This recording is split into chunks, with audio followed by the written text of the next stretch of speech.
ഡോക്ടറെ, എന്തൊക്കെ ശ്രമിച്ചിട്ടും വെയിറ്റ് കുറയുന്നില്ല. ഭക്ഷണം ഒരല്പമേ കഴിക്കാറുള്ളൂ, ജീവൻ നിലനിർത്താൻ മാത്രം. 1 മണിക്കൂറിലേറെ വ്യായാമം ചെയ്യുന്നുണ്ട്. എന്ത് ചെയ്തിട്ടും എൻ്റെ വെയിറ്റ് കുറയുന്നില്ല. ഇത് ഇന്ന് വിളിച്ച ഒരു സെലിബ്രിറ്റിയുടെ വൈഫ് പറഞ്ഞ വാചകമാണ്. അദ്ദേഹം ആരാണെന്ന് ഞാൻ പറയുന്നില്ല. ഈ ചേച്ചി എൻ്റെ അടുത്ത് ഒരു കാര്യം കൂടി പറഞ്ഞു. ചേട്ടന് വെയിറ്റ് തീരെ ഇല്ല എന്നുള്ളതാണ് എൻ്റെ ഏറ്റവും വലിയ പ്രശ്നമെന്ന്. സെലിബ്രിറ്റി ആരാണ് എന്ന് ഊഹിച്ച് തല പുകയ്ക്കൊന്നും വേണ്ട. എന്തായാലും ഇങ്ങനെ ഈ പ്രശ്നം നേരിടുന്ന ഒരുപാട് ആളുകൾ നമ്മുടെ മുൻപിലുണ്ട് എന്നുള്ളത് വ്യക്തമായിട്ട് നമുക്ക് മനസ്സിലാക്കാം. എന്തൊക്കെ ശ്രമിച്ചിട്ടും വെയിറ്റ് കുറയണില്ല, പൊണ്ണത്തടി. അവരൊരു കാര്യം കൂടെ പറഞ്ഞു, എൻ്റെ മകൾക്ക് എന്നേക്കാൾ വണ്ണമാണ്.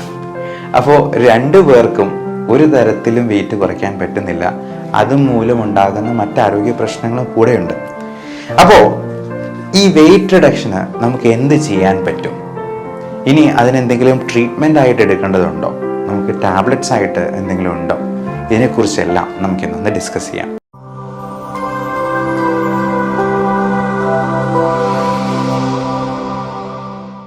ഈ വെയിറ്റ് കുറയ്ക്കാനായിട്ട് നമ്മൾ ആദ്യം ഒഴിവാക്കേണ്ട കുറച്ച് സാധനങ്ങളുണ്ട്. പഞ്ചസാര കുറയ്ക്കണമെന്ന് എല്ലാവർക്കും അറിയാം. ഉപ്പ് കുറയ്ക്കണമെന്നത് വെയിറ്റ് കുറയ്ക്കാനായിട്ട് സഹായിക്കുമെന്നുള്ളത് ചിലപ്പോൾ പലർക്കും അറിയത്തില്ലായിരിക്കും. അവർ നല്ലപോലെ ഉപ്പ് കഴിക്കുന്നുണ്ടാവും. BP കുറവാണെന്ന് പറഞ്ഞ് ഉപ്പ് കൂടുതൽ കഴിക്കും. ഈ ഉപ്പ് കൂടുതൽ കഴിക്കുമ്പോൾ ശരീരത്തിലെ വാട്ടർ റിട്ടൻഷൻ, ഫ്ലൂയിഡ് റിട്ടൈൻ ചെയ്യാനായിട്ട് സാധ്യത കൂടുകയാണ്. അതോടൊപ്പം നമുക്ക് ചോറ് കുറയ്ക്കണമെന്ന് എല്ലാവർക്കും അറിയാം. പക്ഷെ ചോറ് കുറച്ചിട്ട് ഒരു 5 ചപ്പാത്തി പകരം കഴിച്ചെന്നാൽ ഒരു ഗുണവുമില്ല. കാരണം ഈ ചപ്പാത്തി ഇപ്പോൾ നമ്മൾ നല്ല റിഫൈൻഡ് ഫ്ലോറാണ്, നല്ല ആട്ടയാണ് കിട്ടുന്നത്. അതിൽ തവിടെന്ന് പറയുന്നൊരു സംഗതിയേ ഇല്ല. അതുകൊണ്ട് തന്നെ ഈ 5 ചപ്പാത്തി കഴിക്കുമ്പോഴത്തേക്കും ഒരു പാത്രം നിറച്ച് ചോറുണ്ടെന്നതിനേക്കാൾ കൂടുതൽ കാലറി അകത്തോട്ട് പോകും. അത് ഹൈ ഗ്ലൈസെമിക് ഇൻഡെക്സ് തന്നെയാണ്. മൈദയുടെ കാര്യം പറയാനേ ഇല്ല. പലരും മൈദ ഉപേക്ഷിക്കാനായിട്ട് പൊറോട്ടയെ ഉപേക്ഷിച്ച് കളയുന്നവരുണ്ട്. പക്ഷേ അവർ കാണാത്തൊരു കാര്യമുണ്ട്.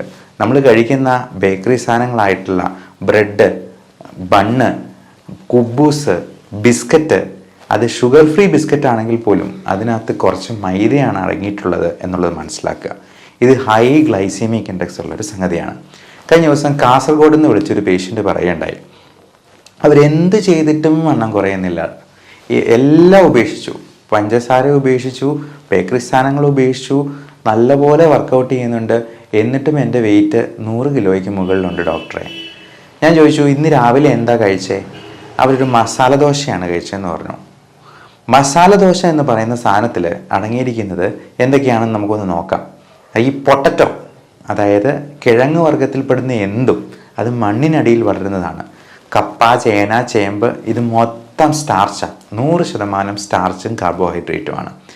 ദോശ എന്ന് പറയുന്ന സംഗതിയും നമ്മൾ സാധാരണ നമ്മളുടെ സൗത്ത് ഇന്ത്യൻ ഡിഷിൽ പെടുന്ന ദോശ, അതും 100% അടുത്ത് തന്നെ കാർബോഹൈഡ്രേറ്റ് കണ്ടന്റ് ഉള്ളതാണ്. അപ്പം അത് കഴിച്ചെന്നാൽ എങ്ങനെ വണ്ണം കുറയും? പകരം നമ്മൾ എന്താണ് ചെയ്യേണ്ടത്? നമ്മൾ ഈ മെയിൻ ഭക്ഷണം കഴിക്കുന്നതിന് മുൻപ് നമ്മൾ മരുന്ന് പോലെ കഴിക്കേണ്ട കുറച്ച് സാധനങ്ങളുണ്ട്. അതിന് പ്രത്യേകിച്ച് ടേസ്റ്റ് ഒന്നും കാണുകയില്ല. ഗുളിക കഴിക്കുന്നത് എങ്ങനെയാണ്? വിഴുങ്ങി കഴിക്കുകയല്ലേ എന്ന് പറഞ്ഞ പോലെ കഴിക്കേണ്ടത്. അതെന്തൊക്കെയാണെന്നല്ലേ? നമ്മൾ 3 ഗ്ലാസ് വെള്ളം കുടിക്കുക.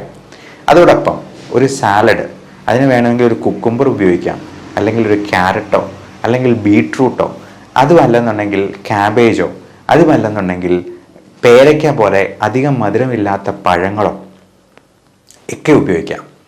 ഇത് കഴിച്ച് വെള്ളവും 3 ഗ്ലാസ് കുടിച്ച് വിശപ്പ് പകുതിയെങ്കിലും കെട്ടടങ്ങിയിട്ടേ നമ്മൾ കഴിക്കാൻ പാടുള്ളൂ. ഈ വിശപ്പ് എന്ന് പറയുന്നതും കൊതി എന്ന് പറയുന്നതും രണ്ടും രണ്ടായിട്ട് തന്നെ നമ്മൾ തിരിച്ചറിയണം. വിശപ്പുണ്ടാകുന്നത് നമ്മുടെ വയറിലുള്ള ഗ്രലിൻ എന്ന് പറയുന്ന ഹോർമോൺ ഉണ്ട്, ലെപ്റ്റിൻ എന്ന് പറയുന്ന ഹോർമോൺ ഉണ്ട്.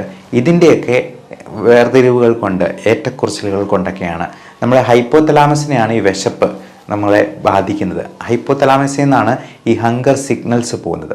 പക്ഷേ ഈ വിശപ്പടക്കാൻ ഞാൻ ഈ പറഞ്ഞ സാധനങ്ങളൊക്കെ കഴിച്ചാൽ മതി. പകരം നമ്മൾ കഴിക്കുന്നത് എന്താ? നല്ല ചോറ്, നല്ല കറികൾ, ടേസ്റ്റുള്ള എന്തെങ്കിലും നോൺ വെജ് സാധനങ്ങൾ ഒക്കെ കഴിക്കുമ്പോഴേക്കും നമ്മൾ അതിനനുസരിച്ച് കൂടുതൽ ഭക്ഷണവും ചോറും അറിയാതെ അകത്താക്കി പോകും. അതിനെ നമ്മൾ അപ്പറ്റൈറ്റ് എന്നാണ് ഇംഗ്ലീഷിൽ പറയുക. പച്ച മലയാളത്തിൽ പറഞ്ഞാൽ കൊതി. നമ്മൾ ഈ കൊതിയെ അടക്കാനല്ല നോക്കേണ്ടത്, വിശപ്പിനെ അടക്കാനായിട്ടാണ്. അപ്പോൾ ഈ ഒരു രീതി ഒന്ന് പരീക്ഷിച്ച് നോക്കുക. കാസർഗോഡ് നിന്ന് വിളിച്ച ഒരു പേഷ്യൻറ്റ് വേറൊരു കാര്യം കൂടെ പറഞ്ഞു, ഞാൻ ചോറ് ഉപേക്ഷിച്ചിട്ട് കഞ്ഞിയാണ് കൂടുതൽ കുടിക്കുന്നത്, ഒരു കോപ്പ കഞ്ഞിയാണ്, ധാരാളം വെള്ളം അകത്ത് ചെല്ലട്ടെന്ന് ചോദിച്ചു. ഞാൻ ചോദിച്ചു, കഞ്ഞിവെള്ളം ഒഴുക്കി കളഞ്ഞിട്ട് ചുമ്മാ വെള്ളം ഒഴിച്ചാണോ കുടിക്കുന്നത്? അല്ല, നല്ല കഞ്ഞിവെള്ളം. കഞ്ഞിയേക്കാൾ പ്രശ്നമാണ് കഞ്ഞിവെള്ളം എന്നുള്ളത് മനസ്സിലാക്കുക. അത് ഫുള്ള് സ്റ്റാർച്ചാണ്. പശുവൊക്കെ കഞ്ഞിവെള്ളത്തിൻ്റെ കാടി കുടിച്ചിട്ടാണ് ഓടിച്ചാടി നടക്കുന്നത്. അപ്പോൾ ഈ കഞ്ഞിവെള്ളം കുടിക്കുന്നത്, ഒരു കോപ്പ കഞ്ഞിവെള്ളം എന്ന് പറഞ്ഞിട്ടുണ്ടെങ്കിൽ അത് എത്ര കാലറി ഉണ്ട് എന്നുള്ളത് നമ്മളൊന്ന് കാൽക്കുലേറ്റ് ചെയ്ത് നോക്കണം. പലപ്പോഴും ഇന്ന് വന്ന ഒരു 18 വയസ്സുകാരി പെൺകുട്ടി, അവൾ ഇന്നലെ 1/2 കിലോ ജിലേബി കഴിച്ചു എന്നാണ് അമ്മ പറഞ്ഞത്. വെയിറ്റ് 95 കിലോ ഉണ്ട്. അപ്പം വെയിറ്റ് കുറയാത്തത് എന്താണ് എന്നുള്ളത് ഇങ്ങനെ ചോദിച്ചു വന്നപ്പോഴാണ് ഈ 1/2 കിലോ ജിലേബിയുടെ കാര്യം പറഞ്ഞത്. ഒരു മാസം കൂടി 1/2 കിലോ ജിലേബി കഴിച്ചതെന്ന് പറഞ്ഞു. 1/2 കിലോ എങ്കിലും കഴിച്ചില്ലെങ്കിൽ പോലും 2ഓ 3ഓ ജിലേബി കഴിച്ചെന്നാൽ അതിൻ്റെ കാലറി കണ്ട് മിനിമം ഒരു 500 എങ്കിലും ഉണ്ടാവും. ഇതിലൊരു 100 കാലറി ഒന്ന് ഉരുക്കി തീർക്കണമെങ്കിൽ തന്നെ നമ്മൾ 1 മണിക്കൂർ നല്ല സ്പീഡിൽ നടക്കുകയോ ജിമ്മിൽ വർക്കൗട്ട് ചെയ്യുകയോ ചെയ്യേണ്ടതായിട്ട് വരും. അപ്പോൾ നമ്മൾ ഈ കാലറി കണ്ടന്റിനെ പറ്റി ഒരു യഥാ കാൽക്കുലേഷൻ നമ്മൾ നടത്തി നോക്കണം. ഇനി ഈ ഫുഡ് കുറയ്ക്കുമ്പോഴത്തേക്കും നമ്മൾ കുറയ്ക്കാൻ പാടില്ലാത്ത കുറച്ച് സംഗതികളുണ്ട്. പ്രത്യേകിച്ചും പ്രോട്ടീൻ കണ്ടന്റ് ഒത്തിരി കുറഞ്ഞു പോകാൻ പാടില്ല. കാരണം പ്രോട്ടീൻ കണ്ടന്റ് ഒത്തിരി കുറഞ്ഞാൽ നമ്മുടെ മുടിയുടെ വളർച്ചയും മുടി കൊഴിച്ചിലിന് കാരണമാകുന്ന പ്രശ്നങ്ങളും ഉണ്ടാകാം. അതോടൊപ്പം നമ്മുടെ വൈറ്റമിൻ സപ്ലിമെൻറ്റ്സ് കിട്ടുന്നുണ്ടോ എന്നുള്ളത് നോക്കണം. പലപ്പോഴും നമുക്ക് നമ്മുടെ ഭക്ഷണത്തിൽ നിന്ന് ആവശ്യത്തിനുള്ള വൈറ്റമിൻസ് ആവശ്യമുള്ളതുപോലെ കിട്ടുന്നുണ്ടാവില്ല. പ്രത്യേകിച്ചും വൈറ്റമിൻസ് എല്ലാം ഇപ്പോൾ നമുക്ക് ഉണ്ടെന്ന് പറഞ്ഞെന്നാലും അതിൻ്റെ ബയോ അവൈലബിലിറ്റി വളരെ കുറവായിരിക്കും. നമുക്ക് ദഹിപ്പിക്കാവുന്ന രീതിയിലായിരിക്കത്തില്ല അത് കിട്ടുക. പശുവിൻ്റെ ഉദാഹരണം തന്നെ എടുക്കാം. പശു ഇഷ്ടംപോലെ പുല്ല് തിന്നുന്നുണ്ട്, പക്ഷെ അതുപോലെ തന്നെ മനുഷ്യൻ പുല്ല് തിന്നിട്ടുണ്ടെങ്കിൽ അവന് ആവശ്യമായിട്ടുള്ള ഊർജ്ജം അതിൽ നിന്ന് കിട്ടത്തില്ല. വേണമെങ്കിൽ കുറച്ച് ഫൈബർ കണ്ടന്റ് കിട്ടുമെന്നുള്ളത് മിച്ചം. അപ്പോൾ ഈ വൈറ്റമിൻസ് പലപ്പോഴും നമ്മൾ ടാബ്ലറ്റ് ഫോമിൽ പുറമേ നിന്ന് സപ്ലിമെൻറ്റ് ചെയ്യുന്നതായിട്ട് വരാം. പലപ്പോഴും പല ന്യൂട്രിയൻസിൻ്റെയും നമ്മുടെ ബ്ലഡിലെ ലെവൽസ് പോലും കാൽക്കുലേറ്റ് ചെയ്യാനുള്ള, മെഷർ ചെയ്യാനുള്ള ടെസ്റ്റുകൾ നമുക്കിന്ന് അവൈലബിൾ അല്ല. അതുകൊണ്ട് ഇങ്ങനെയുള്ള ന്യൂട്രിയൻസ് കിട്ടാനായിട്ട് നിങ്ങളുടെ ഡോക്ടറുടെ സഹായത്തോടു കൂടി അതിന് വേണ്ട വൈറ്റമിൻ സപ്ലിമെൻറ്റ്സും കൂടി സെലക്ട് ചെയ്യാം. അതോടൊപ്പം ഈ എക്സസൈസിനെ കുറിച്ചും കൂടി പറയട്ടെ. എക്സസൈസ് നമുക്ക് എയ്റോബിക് എക്സസൈസ് മാത്രം പോരാ, അല്ലെങ്കിൽ സ്ട്രെങ്തനിങ് എക്സസൈസ് മാത്രം പോരാ, അല്ലെങ്കിൽ സ്ട്രെച്ചിങ് എക്സസൈസ് മാത്രം പോരാ. ഇത് 3ഉം വേണം. സ്ട്രെച്ചിങ് വേണം, സ്ട്രെങ്തനിങ് വേണം. സ്ട്രെച്ചിങ് എന്ന് പറഞ്ഞു കഴിഞ്ഞാൽ നമ്മുടെ ജോയിൻസിനെ എല്ലാം നമ്മൾ നല്ലപോലെ വിജാഗിരി പോലെയുള്ള മുട്ടുകളെക്കുറിച്ച് നമ്മളൊരു വീഡിയോ ചെയ്തതാണ്. അപ്പോൾ അതുപോലെ എണ്ണ ഒഴിച്ചു കൊടുക്കുന്നത് പോലെ, അല്ലെങ്കിൽ ഇടയ്ക്കിടയ്ക്ക് അടയ്ക്കുകയും തുറക്കുകയും ചെയ്യുന്നത് പോലെ നമ്മൾ ജോയിൻസിനും എല്ലാം സ്ട്രെച്ചിങ് എക്സസൈസുകൾ ചെയ്യണം. അതോടൊപ്പം നമ്മൾ സ്ട്രെങ്ത് ബിൽഡിംഗ് ആയിട്ടുള്ള മസിൽസിനെ സ്ട്രെങ്തനിങ് ചെയ്യുന്ന രീതിയിലുള്ള ഡംബിൾസ് ഉപയോഗിക്കണമെന്നൊന്നുമില്ല. നമുക്ക് ഓരോ മസിൽസിനും ഓരോ തരത്തിലുള്ള എക്സസൈസ് ഉണ്ട്. അതുപോലെ എയ്റോബിക് എക്സസൈസ് എന്ന് പറഞ്ഞാൽ നമ്മുടെ ഹാർട്ട് റേറ്റ് 140 ആകുന്നവരെ. ഈ നടപ്പെന്ന് പറയുന്ന ഒരു മടിയന്മാരുടെ എക്സസൈസാണ്. അപ്പോൾ ഈ നടപ്പിന് പകരം നമുക്ക് 100 തവണ ഒന്ന് ഉയർന്ന് ചാടുകയോ, അല്ലെങ്കിൽ 50 പുഷപ്പ് എടുക്കുകയോ, അല്ലെങ്കിൽ സ്ക്വാറ്റ്സ് എടുക്കുകയോ ചെയ്യുന്നത് വഴി നമുക്ക് നമ്മുടെ ഹാർട്ട് റേറ്റ് ഒന്ന് കൂട്ടാൻ പറ്റും. എന്നാൽ മാത്രമേ അതൊരു കാർഡിയാക് എക്സസൈസ് ആയിട്ട് കണക്കാക്കാൻ പറ്റുള്ളൂ. അതുപോലെ നമുക്ക് ഈ കാർബോഹൈഡ്രേറ്റ്സിന് പകരം പ്രോട്ടീൻ റിച്ച് ഫുഡായിട്ട് നമുക്ക് സപ്ലിമെൻറ്റ് ചെയ്യാം. ഇപ്പോൾ എഗ് ഡയറ്റ് എന്ന് പറയുന്ന ഒരു സംഗതിയുണ്ട്. എഗ് വൈറ്റ് മാത്രം, നമ്മൾ എഗ് യോക്ക് ഉപേക്ഷിക്കും. എഗ് വൈറ്റ് കഴിച്ചെന്നാൽ തന്നെ, പ്രോട്ടീൻ റിച്ച് ഫുഡ് കഴിച്ചെന്നാൽ തന്നെ നമുക്ക് നല്ല രീതിയിൽ ഒരു വിശപ്പ് മാറുന്ന ഒരു ഫുൾ ആയിട്ടുള്ള ഒരു ഫീലിംഗ് കിട്ടും. അതുപോലെ കീറ്റോ ഡയറ്റ് നമുക്ക് ഒത്തിരി നാളത്തേക്ക് കണ്ടിന്യൂ ചെയ്യാൻ പറ്റില്ല, മാക്സിമം 2 മാസം വരെയൊക്കെ. അപ്പം ഉടനടി വെയിറ്റ് കുറയ്ക്കേണ്ടവരാണെന്നുണ്ടെങ്കിൽ മാത്രം കീറ്റോ ഡയറ്റ് എടുക്കുക. അല്ലെങ്കിൽ ലോങ് ടേം ആയിട്ടുള്ള ഡയറ്റ്, കീറ്റോ ഡയറ്റ് എടുക്കുന്നതുകൊണ്ട് ചിലപ്പോൾ യൂറിക് ആസിഡ് കൂടാനുള്ള സാധ്യതയുണ്ട്. മറ്റ് ഹെൽത്ത് ഹസാർഡ്സ് അതിനകത്ത് ഇൻവോൾവ് ആണ് എന്നുള്ളത് മനസ്സിലാക്കുക. നമ്മുടെ വീട്ടിൽ തന്നെ ഒരു ഡിജിറ്റൽ വെയിങ് ബാലൻസ് വാങ്ങി സൂക്ഷിക്കുക. അപ്പോൾ 0.3 ഡെസിമൽ പ്ലേസ്, 0.1 ഡെസിമൽ പ്ലേസ് പോലും കാണാൻ പറ്റുമെന്നുണ്ടെങ്കിൽ നമ്മൾ രാവിലെ എണീറ്റ് ഒന്ന് വെയിറ്റ് നോക്കിയെന്നാൽ നമുക്ക് തന്നെ ഒരു സമാധാനമാണ്. വെയിറ്റ് കുറഞ്ഞില്ലെങ്കിൽ പോലും അത് കൂടുന്നില്ല എന്നുള്ള ഉറപ്പ് വരുത്തുക. ഏറ്റവും രാവിലെ തന്നെ വെയിറ്റ് നോക്കുന്നതാണ് അതിന് ഏറ്റവും ഉചിതമായിട്ടുള്ളത്. അതാണ് ഏറ്റവും കുറഞ്ഞിരിക്കുന്ന വെയിറ്റ്. അതുപോലെ ഷുഗർ ഉള്ളവർക്കൊരു ഗ്ലൂക്കോമീറ്റർ വാങ്ങിച്ചു വയ്ക്കാം. BP ഫ്ലക്ച്വേഷൻ ഉള്ളവർക്ക് BP അപ്പാരറ്റസ് വാങ്ങിച്ചു വയ്ക്കാം. എന്നിട്ട് നമ്മൾ തന്നെ ഇതിനെപ്പറ്റി ഒരു ട്രാക്ക് ചെയ്യേണ്ടത് അത്യാവശ്യമാണ്. ഇൻ്റർമീഡിയൻറ്റ് ഫാസ്റ്റിംഗ് വളരെ നല്ലൊരു ഫാസ്റ്റിംഗ് മെത്തേഡാണ്. 14 to 16 hours ആണ്. അത് പട്ടിണിയല്ല. ഒരു 18 hours കൂടുതൽ ഫാസ്റ്റ് ചെയ്യുന്നാലേ അത് പട്ടിണിയായി മാറത്തുള്ളൂ. 16 hours വരെയും നമ്മൾ ഫാസ്റ്റ് ചെയ്ത് കഴിഞ്ഞാൽ നമ്മുടെ ബോഡിയിലെ ഫാറ്റ് ബേൺ ചെയ്യാനായിട്ട് തുടങ്ങും. അതുവരെയും നമ്മുടെ ഉള്ള ഗ്ലൂക്കോസ് ഒക്കെ വെച്ചിട്ട് അതിൻ്റെ ആ ഒരു പാത്വേ തന്നെ അങ്ങനെയാണ്. നമ്മൾ ബയോകെമിസ്ട്രിയിൽ അങ്ങനെയുള്ള കാര്യങ്ങൾ പഠിക്കാറുണ്ടായിരുന്നു. അപ്പോൾ ഇതിൻ്റെ പാത്വേസ് തന്നെ ഡിഫറെൻ്റ് ആണ്. 16 മണിക്കൂർ ബോഡി ഫാസ്റ്റ് ചെയ്ത് കഴിഞ്ഞാൽ നമ്മുടെ ഫാറ്റ് ഉരുകാനായിട്ട് തുടങ്ങത്തുള്ളൂ. ഈ 16 മണിക്കൂർ നമ്മൾ ഉറക്കം കൂടെ ഉൾപ്പെടുത്തി നമ്മൾ രാത്രിയിലത്തെ ഫുഡ് സ്കിപ്പ് ചെയ്യുന്നതാണ് ഏറ്റവും നല്ലത്. അപ്പോൾ രാത്രി ഒരു 6 മണിക്ക് മുമ്പ് ഭക്ഷണം എല്ലാം കഴിച്ചിട്ട് പിന്നെ 0 കാലറി ഡയറ്റിലോട്ട് പോവുക. അത്യാവശ്യം ഉണ്ടെങ്കിൽ മാത്രം 0 കാലറിയിലുള്ള വല്ല ഗ്രീൻ ടീയോ വെള്ളമോ കുടിച്ച്, അല്ലെങ്കിൽ ഒട്ടും കണ്ടന്റ് ഇല്ലാത്ത കാലറി ഇല്ലാത്ത കുക്കുംബറോ എന്തെങ്കിലും കഴിക്കാനായിട്ട് സാധിക്കുന്നതാണ്. അതോടൊപ്പം നമ്മൾ ശ്രദ്ധിക്കേണ്ട വേറൊരു കാര്യമുണ്ട്. നമ്മൾ ഈ ബ്രേക്ക്ഫാസ്റ്റ് ഒരുപാട് നേരത്തേക്ക് മാറ്റി വയ്ക്കുന്നതിനേക്കാൾ നല്ലത് ഈവനിങ് എത്ര നേരത്തെ നമ്മൾ ഫാസ്റ്റിംഗ് തുടങ്ങുന്നു. ഇപ്പം 6 മണിയെന്ന് പറഞ്ഞത് ഡ്യൂട്ടിയൊക്കെ കഴിഞ്ഞ് വരുന്ന സമയം അതായതുകൊണ്ടാണ്. ഒരു 5 മണിക്കോ 4 മണിക്കോ അത് സ്റ്റാർട്ട് ചെയ്യുവാണെങ്കിൽ നമുക്ക് ബ്രേക്ക്ഫാസ്റ്റ് ഇച്ചിരി നേരത്തെ കഴിക്കാൻ പാകത്തിന് ഇൻ്റർമീഡിയൻറ്റ് ഫാസ്റ്റിംഗ് നമുക്കൊന്ന് അഡ്ജസ്റ്റ് ചെയ്യാവുന്നതാണ്. അതുപോലെ ഈ ഉറക്കം വളരെ ഇമ്പോർട്ടൻറ്റ് ഫാക്ടറാണ്. അപ്പം പലപ്പോഴും ഈ 6 മണിക്ക് നമ്മൾ ഫാസ്റ്റിംഗ് തുടങ്ങിയാൽ, അല്ലെങ്കിൽ 4 മണിക്ക് ഫാസ്റ്റിംഗ് തുടങ്ങിയെന്നാൽ ഒരു 7-8 മണി ആകുമ്പോഴത്തേക്ക് നമുക്ക് നല്ല വിശപ്പുണ്ടാകാനുള്ള സാധ്യതയുണ്ട്. അതിന് ഈ ഉറക്കത്തിൻ്റെ പ്രശ്നമുള്ളവർക്ക് പലപ്പോഴും പല ആൻറ്റി ആങ്സൈറ്റി മരുന്നുകൾക്ക്, ആൻറ്റി ഡിപ്രഷൻ മരുന്നുകൾക്കൊക്കെ ഇതുപോലെ ഇങ്ങനെ ഇച്ചിരി ഉറക്കം കൂടെ പ്രദാനം ചെയ്യാനുള്ള കഴിവുണ്ട്. അത് അല്പം നേരത്തെ കഴിച്ച് എത്രയും നേരത്തെ തന്നെ കിടന്നുറങ്ങാനായിട്ട് നോക്കുക. നമ്മൾ എത്ര കണ്ട് ലേറ്റായിട്ട് ഇരിക്കുന്നു അത്രയും നമ്മൾ അടുക്കളയിൽ കയറി എന്തെങ്കിലും മധുരപലഹാരങ്ങൾ എടുത്ത് കഴിക്കാനുള്ള സാധ്യത കൂടുതലാണ്. അതോടൊപ്പം നമ്മൾ എത്രയും നേരത്തെ തന്നെ പല്ലൊക്കെ ബ്രഷ് ചെയ്ത് പിന്നെ കഴിക്കാനായിട്ട് നമുക്കൊരു ഇച്ചിരി മടിയുണ്ടായിരിക്കും. അതുകൊണ്ട് നേരത്തെ തന്നെ ബ്രഷ് ചെയ്യുക, നേരത്തെ തന്നെ കിടന്നുറങ്ങുക, ഫോണിൽ കുത്തിക്കൊണ്ടിരിക്കാതിരിക്കുക. അപ്പം പല അലർജിയുടെ മെഡിസിൻസിന്, വേദന സംഹാരികളായിട്ടുള്ള ചില സെൻട്രൽ ആയിട്ടുള്ള പെയിൻ കില്ലേഴ്സിന് ഒക്കെ ഇച്ചിരി ഉറക്കം കൂടി തരാനായിട്ടുള്ള കഴിവുണ്ട്. അപ്പോൾ അത്തരത്തിലുള്ളത് സൈഡ് ഇഫക്റ്റ് ആണ് എന്ന് വിചാരിച്ചെന്നാലും നമുക്ക് ആ സൈഡ് ഇഫക്റ്റ് ചിലപ്പോൾ ഉർവശി ശാപം ഉപകാരമായതുപോലെ ഭവിച്ചേക്കാം. അപ്പോൾ അത് ഡോക്ടറോട് ചോദിച്ച് ഇത് അല്പസ്വല്പം മോഡിഫിക്കേഷൻ വരുത്തിയെന്നാൽ നമുക്ക് ഇച്ചിരി നേരത്തെ കിടന്ന് ഉറങ്ങുകയും ഫാസ്റ്റിങ് നല്ല എഫക്റ്റീവായിട്ട് കൊണ്ടുപോകാനും പറ്റും.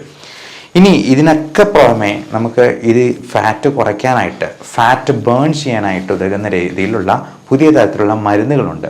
ആൽഫ സൈക്ലോഡെക്സ്ട്രിൻ പോലുള്ള യാതൊരു സൈഡ് ഇഫക്റ്റും അതിനുണ്ടാവത്തുമില്ല.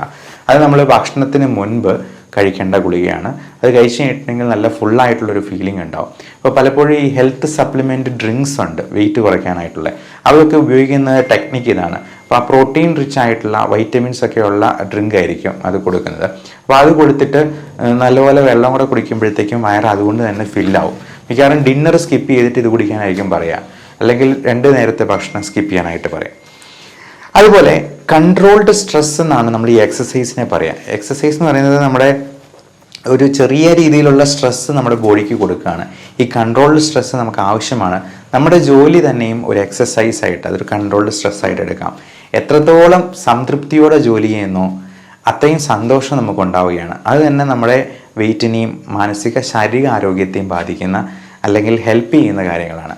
നമ്മുടെ ജോലി ഏറ്റവും ഭംഗിയായിട്ട് ഏറ്റവും സംതൃപ്തിയോടെ ചെയ്തു തീർക്കുക എന്നുള്ളതാണ് നമുക്ക് സന്തോഷം ഉണ്ടാക്കാവുന്ന ഏറ്റവും നല്ല കാര്യം. അതുപോലെ സ്ട്രെസ്സ് കുറയ്ക്കാനുള്ള കാര്യങ്ങളെല്ലാം നമ്മൾ ചെയ്യുക. ഒരു മൂളിപ്പാട്ട് പാടുന്നത് പോലും സ്ട്രെസ്സ് കുറയ്ക്കാൻ, ഒരു പാട്ട് വെച്ചുകൊണ്ട് ഞങ്ങളുടെ കൂട്ടുകാരെ പല സർജൻസും പാട്ട് വെച്ചുകൊണ്ട് ഓപ്പറേറ്റ് ചെയ്യുന്നത് നമ്മൾ കാണാറുണ്ട്. നമ്മളാണെങ്കിലും ബ്രോങ്കോസ്കോപ്പി ഒക്കെ ചെയ്യുമ്പോഴത്തേക്കും എൻഡോസ്കോപ്പി പ്രൊസീജിയേഴ്സൊക്കെ ഒരു പാട്ടും കൂടെ അങ്ങ് വയ്ക്കും. അപ്പോൾ നമുക്കത് എൻജോയ് ചെയ്ത് ചെയ്യാൻ വേണ്ടിയാണ്. പാട്ട് പാടാൻ അറിയാവുന്നവരാണെങ്കിൽ, അറിയാൻ മേലാത്തവരാണെങ്കിലും ഒരു പാട്ട് പാടി അങ്ങ് പോസ്റ്റ് ചെയ്തോളൂ. എൻ്റെ പേരിൽ നോക്കിക്കഴിഞ്ഞാലും പല പാട്ടുകളും നിങ്ങൾക്ക് കിട്ടിയേക്കാം. ഞാൻ ഒരു വലിയ പാട്ടുകാരനൊന്നും അല്ല, എന്നാൽ പോലും. അപ്പോൾ നമുക്ക് ഇങ്ങനെയുള്ള കാര്യങ്ങളെ നോക്കി നമ്മുടെ മനസ്സും കൂടി നല്ല പ്രസന്നമായിട്ട് കൊണ്ടുപോയെന്നാലേ ഈ സ്ട്രെസ് ഇൻഡ്യൂസ്ഡ് ഒബീസിറ്റി, കാരണം ഈ സ്ട്രെസ്സും ആങ്സൈറ്റിയും ഡിപ്രഷനും ഒക്കെ ബോറടിക്കുമ്പോഴത്തേക്കും നമ്മൾ കൂടുതൽ ഭക്ഷണം കഴിക്കാൻ സാധ്യതയുണ്ട്. അപ്പം അതിനെ നമ്മൾ ബുളിവിയ നെർവോസ എന്നൊക്കെ നമ്മൾ വിളിക്കാറുണ്ട്. അതുപോലെ തന്നെ നേരെ തിരിച്ച് മനോറക്സിയ നെർവോസ എന്ന് പറഞ്ഞൊരു പ്രശ്നമുണ്ട്. കുറേ ദിവസത്തേക്ക് ആൾ ഭക്ഷണമൊന്നും കഴിക്കത്തില്ല, ഈ ഡിപ്രഷൻ കൂടിയിട്ട്. അപ്പോൾ ഇങ്ങനെയുള്ള പ്രശ്നങ്ങളെല്ലാം നമ്മൾ ഒഴിവാക്കേണ്ടതുണ്ട്. ഈ ആൻറ്റി ഡിപ്രസൻസും ഇതിൻ്റെ ആങ്സൈറ്റി റിലേറ്റഡ് ആയിട്ടുള്ള കാര്യങ്ങളുമൊക്കെ നമ്മൾ പ്രോപ്പർ ട്രീറ്റ്മെൻറ്റും എടുക്കാനായിട്ട് യാതൊരു മടിയും കാണിക്കേണ്ട ആവശ്യമില്ല. കൂടെ തന്നെ ഡയബറ്റീസും ഹൈപ്പർ ടെൻഷനും കൊളസ്ട്രോളും ഉള്ള മരുന്നുകളും നമുക്ക് വെയിറ്റ് കുറയ്ക്കാൻ ഉതകുന്ന രീതിയിൽ കുറച്ച് മോഡിഫൈ ചെയ്യാവുന്നതാണ്. പ്രത്യേകിച്ച് മെറ്റ്ഫോമിൻ പോലുള്ള മരുന്നുകൾ അതിൻ്റെ ഏറ്റവും മെയിൻ ഒരു മെക്കാനിസം ഓഫ് ആക്ഷൻ തന്നെ വെയിറ്റ് കൺട്രോൾ ചെയ്തുകൊണ്ട് തന്നെയാണ് ഷുഗർ കുറയ്ക്കുന്നത്. അതുപോലെ പ്രോട്ടീൻ പ്രശ്നങ്ങളുള്ളവർക്ക് പ്രോട്ടീൻ സപ്ലിമെൻറ്റ്സ് എടുക്കുമ്പോഴത്തേക്കും അതിൻ്റെ അലർജി ഉണ്ടോ എന്നുള്ളത് പ്രത്യേകം നോട്ട് ചെയ്യുക. നമ്മൾ പല പ്രോട്ടീൻസും വാരി വലിച്ച് കഴിക്കുമ്പോഴത്തേക്കും ഇതിൽ ഏതെങ്കിലും ഒരെണ്ണം അലർജി ഉണ്ടാക്കിയെന്ന നമ്മുടെ ബാക്കി എല്ലാ പ്രശ്നങ്ങളും താളം തെറ്റും. അത് സ്കിൻ ഡിസീസസ് മാത്രമല്ല, പലതരത്തിലുള്ള അലർജി രോഗങ്ങളായിട്ടുള്ള അലർജിക് റൈനൈറ്റിസ്, നമുക്ക് ശ്വാസകോശത്തിലുണ്ടാകുന്ന ആസ്മ പോലും, ചുമയും കഫക്കെട്ട് പോലും അതുകൊണ്ടുണ്ടാകാം. അതുകൊണ്ട് അലർജി ഉള്ളത് എന്താണെന്ന് അറിയാനായിട്ടുള്ള സ്പെസിഫിക് ടെസ്റ്റ് ഉണ്ട്. സ്കിൻ പ്രിക് ടെസ്റ്റ് എന്ന് പറയും. അലർജി 72 അലർജൻസിൻ്റെ ഒരു പാനൽ നമ്മൾ ടെസ്റ്റ് ചെയ്ത് നോക്കും. അപ്പോൾ കൃത്യമായിട്ട് ഇന്നതിന് അലർജി ഉണ്ടെന്ന് നമുക്കറിയാം. പലപ്പോഴും ഈ ബ്ലഡ് ടെസ്റ്റ് ആയിട്ടുള്ള ഈസ്നോഫിൽ കൗണ്ട് നോക്കുന്നതിലും IG നോക്കുന്നതിലും അലർജി ഉണ്ടെന്നേ അറിയത്തുള്ളൂ, എന്തിനാണെന്ന് നമുക്കറിയാൻ പറ്റത്തില്ല. അപ്പോൾ അങ്ങനെ 1-2 കാര്യങ്ങൾ അവോയ്ഡ് ചെയ്യാൻ പറ്റാത്ത കാര്യങ്ങളുണ്ടെങ്കിൽ അതിന് സ്പെസിഫിക് ഇമ്മ്യൂണോതെറാപ്പി വഴി അലർജി പൂർണ്ണമായിട്ടും മാറ്റുന്ന പുതിയ സാങ്കേതിക വിദ്യ നമ്മുടെ നാട്ടിൽ ഇന്നുണ്ട്. അത് വിദേശത്തൊക്കെ പണ്ടുണ്ടായിരുന്നുള്ളൂ, ഇന്ന് നമുക്കും അത് അവൈലബിൾ ആണ് എന്നുള്ളതും നിങ്ങളെ അറിയിച്ചു കൊള്ളുന്നു. Everyone take care of your health.